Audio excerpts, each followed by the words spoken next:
Hi, everyone. Hey, Bob Mehsikomer in for the Sentinel show here in Milwaukee. You know, one of the things that we get asked a lot as professionals is really relative to the rod choice that you're using.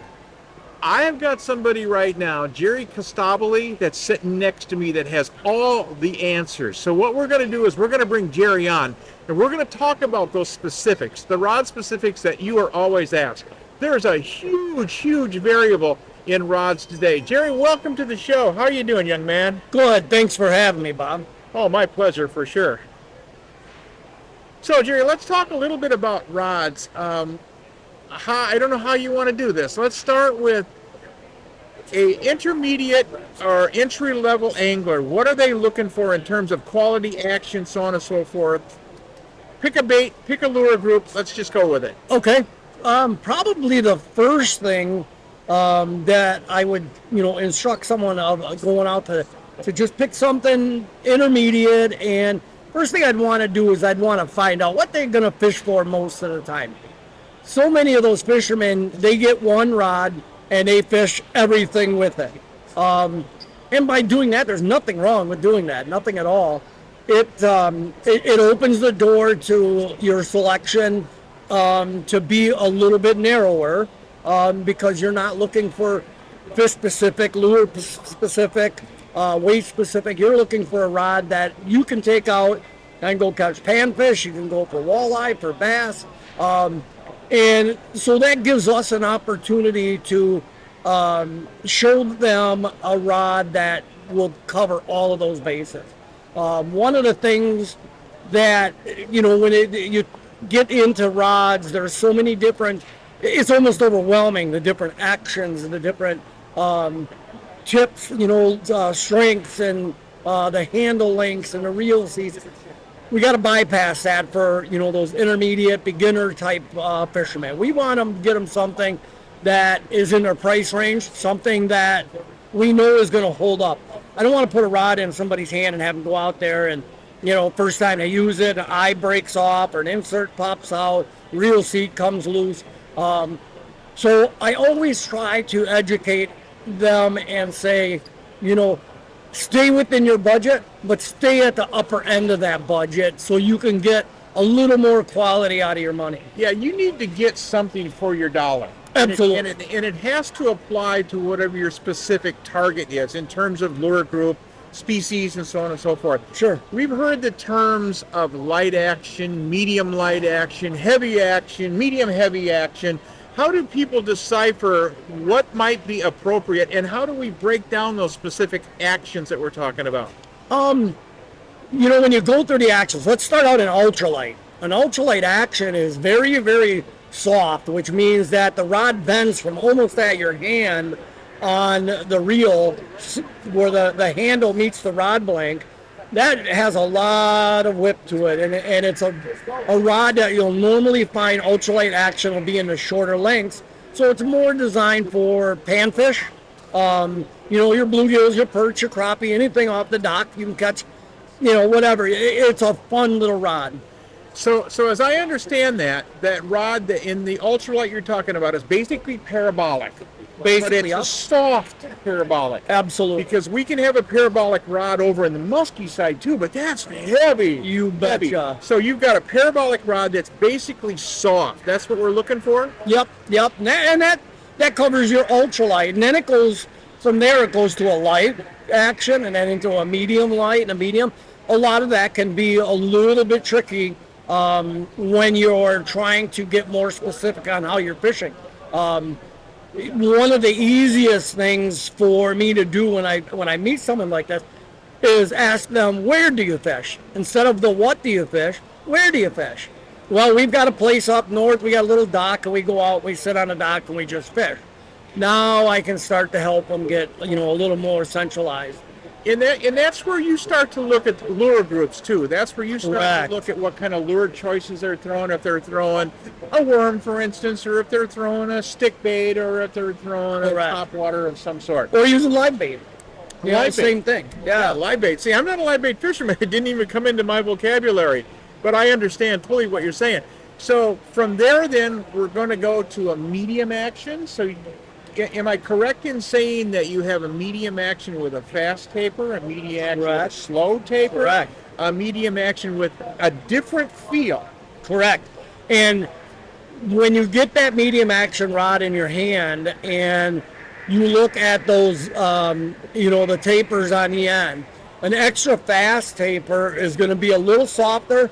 That's going to be a great rod for casting a lighter bait, a smaller crankbait or stick bait, a lighter worm. Even with the live bait application, that extra fast tip is going to let you get that bobber out a little further with your live bait on there if you're sitting on a dock or even in a boat. Also, with the extra fast, when you start breaking it down and you go from extra fast to fast, you're going to start getting more and more bend out of that rod. That's going to start tapering down a little bit. So you're going to start getting that parabolic, type look at the rod again. So stepping up from there, then we're looking, and these are giant steps. Big time. There's in-betweens all the way through this. There are, like you said, it's mind-boggling. A guy walks in that's looking for a rod. You have two types of anglers. You have the knowledgeable angler that walks in and says, I want this, I do this. Correct. Yeah, the other angler walks in and says, I want to try this. What am I looking for? So let's say, for instance, they're stepping up to where they're a bass fisherman, for instance, and they want to step up to big roller jigs or things like that. They need some horse. You betcha. They need some pounding power when they hit it. What are we looking at in terms of that? You're going to want to get into a medium heavy to a heavy, especially because if you're jig fishing or if you're any application where you're going to be throwing in the cover, a lot of times that extra power that's in that rod, you want that. So when you get your immediate hook set, you can start getting that fish out of the weeds, getting it out of the brush, out of the cover, out from underneath the dock.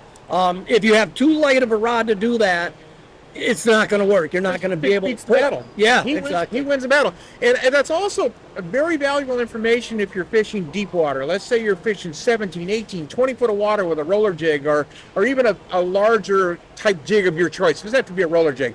But you got a fish down there that comes up and throttles you. You have to slam that fish with 25 foot of line or better between you and it. You betcha. So you need the power in that rod. So and I fish, Jim kind of chuckles at me because I kind of don't fit the mold. I throw so many medium heavy and heavies. I don't get below a medium heavy ever. I just don't do it. I just don't do it. But that when I'm throwing a big flipping jig or a big rubber skirted jig out in that deep water, I want that authority when I set the hook. And I think no doubt. People are looking for that too. I'm by trade I'm a troller, but I fished my whole life. I fished for everything. I fished some bass tournaments. I fished some walleye tournaments. I just love fishing. When I was fishing down south, I was introduced to drop shotting. This is before there was drop shot rods, and this was before there were drop shot hooks. And we were fishing in Lake Lanier, Georgia. We were in 65 feet of water and pulling spotted bass off of that with them. I had no clue what I was doing. I didn't have the right rod. I couldn't catch a fish. So these guys, they were constantly getting these fish and bringing them up, and it was just amazing. But it was kind of fun to sit back and learn. And that's a technique-specific rod that a lot of people are looking for now. Drop shot's a big deal. You betcha. My sons, both my boys are drop shot people. They love drop shot fishing. Good. I don't do enough of it. I can guarantee you I don't. Let's change the pace just a little bit, Jerry, and go look at a species that's endeared to me as muskie. Okay? Sure. There's been a huge, huge change in muskie rods in the sense of lengths and actions. Huge.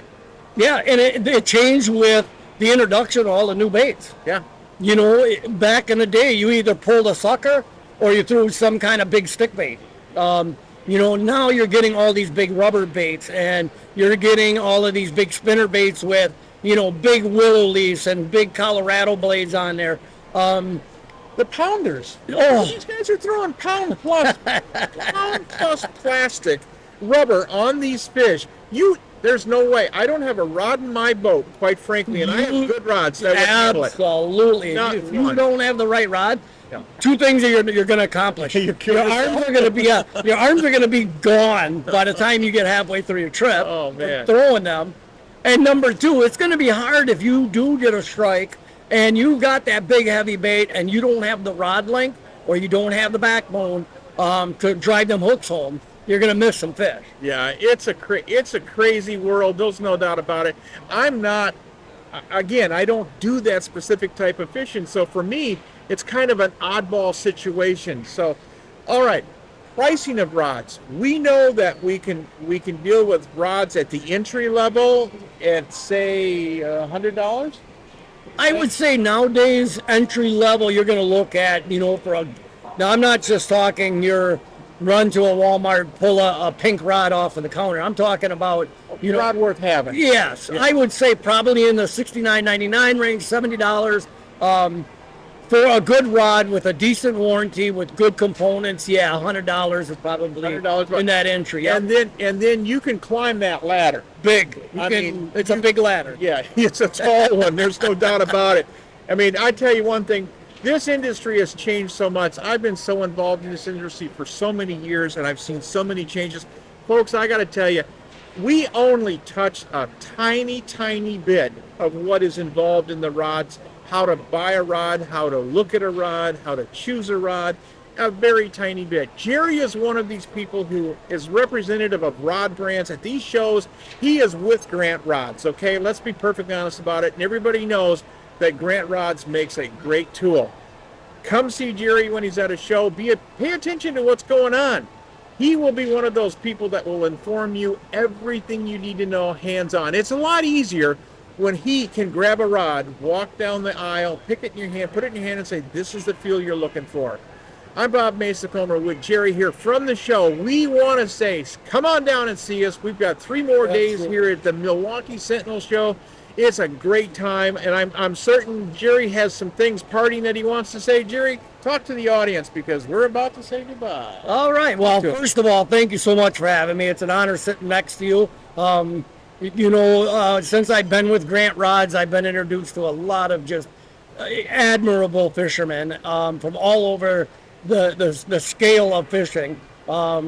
Being a Great Lakes charter captain and what I do to make my living, it's nice to sit next to people like you, Jim Grant, some of these others, and, get back into what I started with. And that's, chasing anything that'll bite a hook. Before we get out of here, your charter service? Correct. Let's talk about it for a bit. Well, I appreciate that. Go ahead, plug it. I mean, people need to know what's going on. And if they want to come out and enjoy the time with you, talk to them. Let them know. How do they reach you? We have numbers. Yeah, get it out there.